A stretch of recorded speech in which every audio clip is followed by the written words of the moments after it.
Осы беляш дайындаған кезде кейде еті шикі болып қалады. Болмаса қамыры көтерілмей қалады. Бірақ мен ұсынған рецептпен дайындасаңыздар өте дәмді болып шығады. Алдымен бір жұмыртқаға тұз, қант қосып жақсылап араластырып аламыз.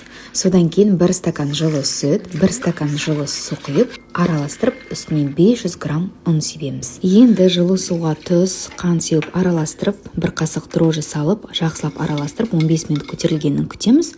Осылайша көбік пайда болғаннан кейін құйып, жақсылап қамыр елейміз. Қамырдың үстін ауа өткізбейтіндей жақсылап орап, 1 сағатқа жылы жерге қойып қоямыз. Енді салмасына фаршқа майдалап туралған пиязды қосып, тұз бен бұрыштың сеуіп араластырамыз. Дайын қамыр мен фаршты бірнеше бөлікке бөліп, домалақтап, үстін жауып 15 минутте күтеміз. Сол кезде қамыр пышный әрі эластичный болып шығады. Ал енді дәл видеодағыдай беляшты жасап, қызған майға алдымен артқы жағын жақсылап қуырып аламыз. Содан кейін айналдырып, алдыңғы жағын қуырарда үстіне 1-2 рет май қоямыз. Неге десеңіздер, сол кезде еттеріңіз шикі болмайды, жақсылап піседі.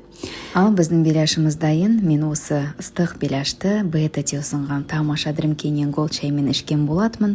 Міндетті түрде рецепті сақтап алыңыздар, өте дәмді болып шығады.